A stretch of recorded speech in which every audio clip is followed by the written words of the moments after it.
यह वीडियो विशेष रूप से शैक्षिक उद्देश्यों के लिए बनाया गया है। इसमें प्रस्तुत सामग्री का उद्देश्य किसी भी व्यक्ति, समुदाय, समूह या संगठन की भावनाओं, विश्वासों या विचारों को ठेस पहुंचाना, नुकसान पहुंचाना, अनादर करना या कमजोर करना नहीं है। कृपया ध्यान दें कि इस वीडियो में उपयोग किए गए कुछ विजुअल आर्टिफिशियल इंटेलिजेंस (AI) का उपयोग करके जनरेट किए गए हैं। ये AI जनरेटेड इमेजेज और वीडियो वास्तविक नहीं है और हो सकता है कि किसी भी जीवित या मृत व्यक्ति का सटीक रूप से प्रतिनिधित्व न करते हों। किसी भी वास्तविक व्यक्ति से कोई भी समानता मात्र संयोग है और अनजाने में हुई है। दर्शकों को सलाह दी जाती है कि वे इस सामग्री को खुले और सम्मानजनक दृष्टिकोण से देखें। इस वीडियो का उद्देश्य जानकारी देना, शिक्षित करना और रचनात्मक संवाद को प्रोत्साहित करना है।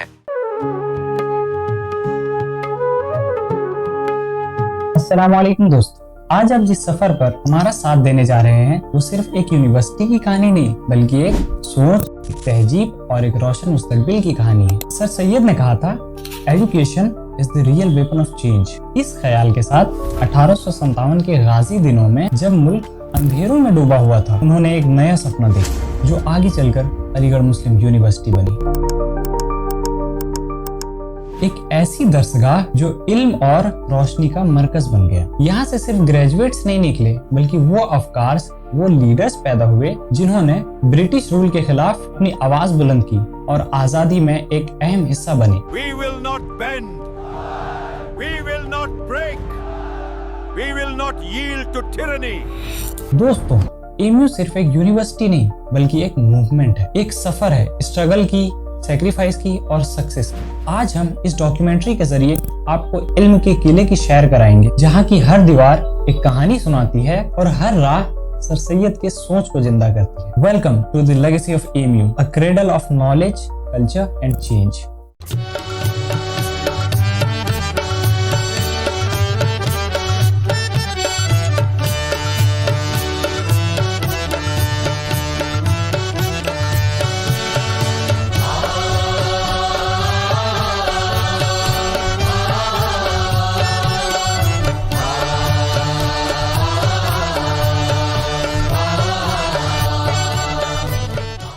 सोचिए, एक ऐसा वक्त जो पूरी कौम अंधेरे में थी। अक्सर मुसलमान अपना गुरूर याद करते थे। दिल्ली के लाल किला में मुगलों की शानो शौकत,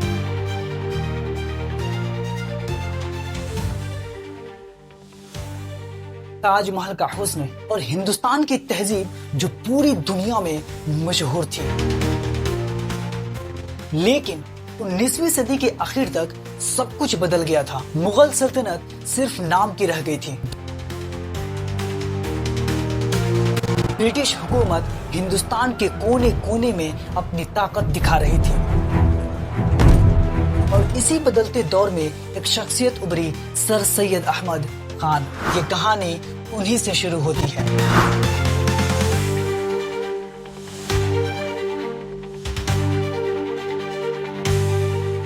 सर सैयद का जन्म 17 अक्टूबर 1817 को दिल्ली में हुआ था। उस वक्त दिल्ली एक ऐसी जगह थी जहां एक तरफ तो अब भी मुगल सल्तनत के कुछ असर बाकी थे और दूसरी तरफ ब्रिटिश ईस्ट इंडिया कंपनी अपना असर जमा रही थी। सोचिए, उस जमाने का दिल्ली, पुराने बाजार, रेड फोर्ट के आसपास की गलियां, मुशायरों का माहौल। May your words flow like a gentle river.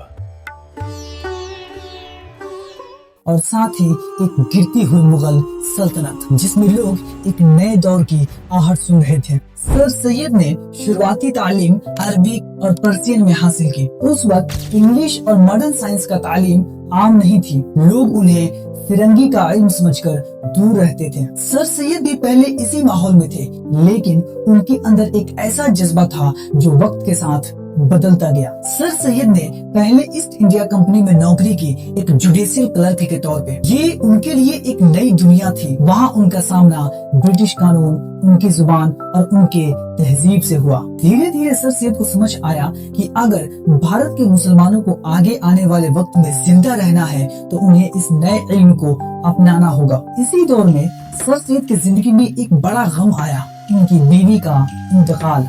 उसके बाद उनकी जिंदगी और भी सीरियस हो गई। वो अपने आप को पूरी तरह से समर्पित कर चुके थे एक बड़े मिशन के लिए। फिर आता है वो दौर जो पूरे हिंदुस्तान की किस्मत को बदल गया, 1857 का गदर, जिसे आज हम फर्स्ट वॉर ऑफ इंडिपेंडेंस के नाम से जानते हैं। दिल्ली से लेकर कानपुर, लखनऊ और झांसी तक हर जगह हिंदुस्तान के सिपाही और आम लोग ब्रिटिश के खिलाफ उठ खड़े हुए। सर सैयद उस वक्त बिजनौर में थे, जहां वो ईस्ट इंडिया कंपनी के लिए काम कर रहे थे। उन्होंने अपनी आंखों से देखा कि कैसे जंग ने पूरी तरह से तबाही फैला दी है। वो खुद भी इस हालत से गुजर रहे थे। उनके अपने करीबी लोग भी शहीद हुए। मगर सर सैयद ने एक अलग नजरिया रखा। उन्होंने समझा कि ब्रिटिशर्स को सीधे जंग में हराना मुमकिन नहीं है।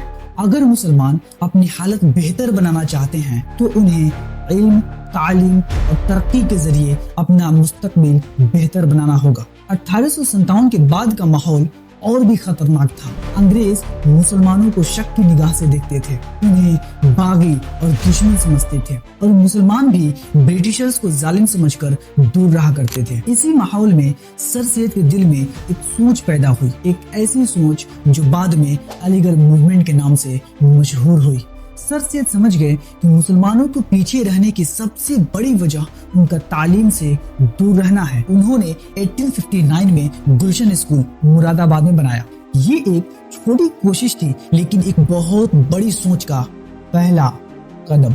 फिर उन्होंने 1864 में विक्टोरिया स्कूल गाजीपुर में बनाया और फिर 1875 में उन्होंने एक ऐसी बुनियाद रखी जो आज तक हिंदुस्तान की हिस्ट्री में रोशनी बनकर चमक रही है। Mohammedan Anglo oriental school Aligarh में। इस स्कूल का मकसद था मुसलमानों को मॉडर्न साइंस और इंग्लिश का तालीम देना, साथ ही उनकी अपनी तहजीब और मजहबी पहचान को बनाए रखना। सर सैयद चाहते थे कि मुसलमान एक ऐसा निजाम पाए जहां वो अपने मजहब को सेक्रीफाइस किए बिना दुनिया के साथ कम्पीट कर सके। उन्होंने कहा था, आज हमारे लिए सबसे बड़ी जिहाद है तालीम हासिल करना। तालीम हासिल करो और अंग्रेजों से उसी जुबान में बात करो जिस जुबान में वो समझते हैं। वो कहते थे, इल्म के बगैर कोई भी कौम जिंदा नहीं रह सकती। उन्होंने साइंटिफिक सोसाइटी भी बनाई जहां इंग्लिश की किताबें उर्दू में ट्रांसलेट करवाई ताकि मुसलमान भी नए इल्म को समझ सकें। 1875 में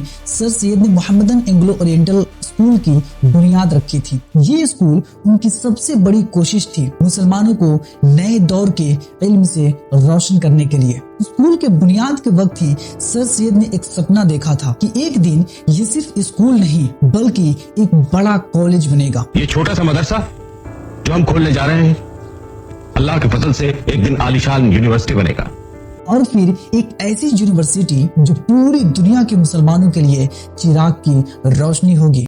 उन्होंने कहा था, एक दिन आएगा जब यहाँ एक ऐसा दरख्त उगेगा जिसके साए में सिर्फ हिंदुस्तान ही नहीं पूरी दुनिया के मुसलमान तालीम हासिल करेंगे।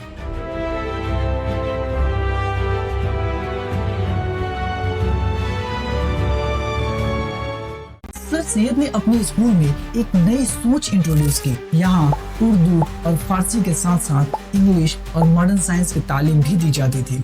ये उस वक्त एक बहुत बड़ी बात थी क्योंकि आम मुसलमान इंग्लिश और फिरंगी तालीम से दूर भागते थे। लेकिन सर सैयद मानते थे कि अगर हम इस नए तालीम को नहीं अपनाएं तो हमेशा के लिए पीछे रह जाएंगे। उन्होंने अपने तलबा को सिर्फ किताबों का इल्म नहीं दिया बल्कि उनके अंदर एक नया कॉन्फिडेंस पैदा किया। सर सैयद का सपना था इस स्कूल को कॉलेज बनाना और सिर्फ 2 साल के अंदर उनकी मेहनत रंग लाई। 8 जनवरी 1877 ईस्वी को वायसराय लॉर्ड लिटन ने इस स्कूल को इनॉग्रेट करके उसे कॉलेज का दर्जा दे दिया। यही कॉलेज अब मोहम्मदन एंग्लो ओरिएंटल कॉलेज के नाम से मशहूर हुआ। इस दिन सर सैयद की आंखों में आंसू थे। वो कह रहे थे, आज मेरा सपना जिंदा हो गया, अब आगे का सफर और भी बड़ा हो। माओ कॉलेज में इंग्लिश मीडियम क्लासेस स्टार्ट हुई। So we have here, as you can see, the basic structure of the English sentence. यहाँ से ग्रेजुएट्स निकलकर इंडियन सिविल सर्विसेज, मेडिकल और लीगल फील्ड्स में जाने लगे।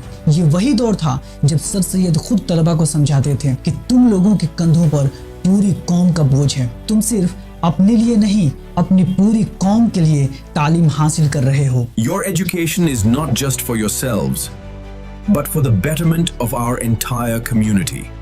और वाकई यहाँ से निकलने वाले स्टूडेंट्स बाद में आगे चलकर पूरे हिंदुस्तान में मुसलमानों के रहनुमा बन गए।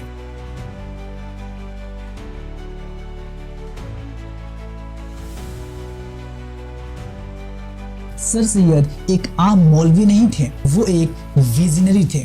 1869 में वो इंग्लैंड गए। वहां उन्होंने ऑक्सफोर्ड और कैम्ब्रिज जैसी यूनिवर्सिटीज देखी।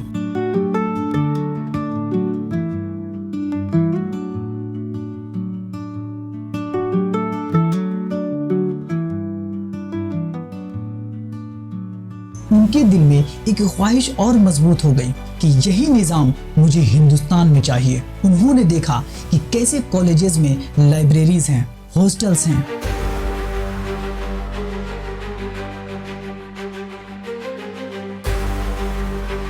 डिबेटिंग क्लब्स हैं। उन्होंने डिसाइड कर लिया कि माओ कॉलेज भी इसी मॉडल पर बनेगा। और जब वापस आए तो उन्होंने साइंटिफिक सोसाइटी, ट्रांसलेशन वर्क और अलीगढ़ इंस्टीट्यूट गैजेट जैसी चीजों के जरिए नए इल्म को लोगों तक पहुंचाए। माओ कॉलेज एक इमारत था और अलीगढ़ मूवमेंट एक सोच थी। इस मूवमेंट का मकसद था मुसलमानों को मॉडर्न तालीम देना, उनको नौकरी और सोसाइटी में एक बेहतर मकाम दिलाना, ब्रिटिश सरकार के साथ बेटर रिलेशन बनाना ताकि शको शुबा दूर हो, इस्लाम के असल रूह के साथ मॉडर्न साइंस और लॉजिक को मिलाकर एक बैलेंस्ड सोच पैदा करना।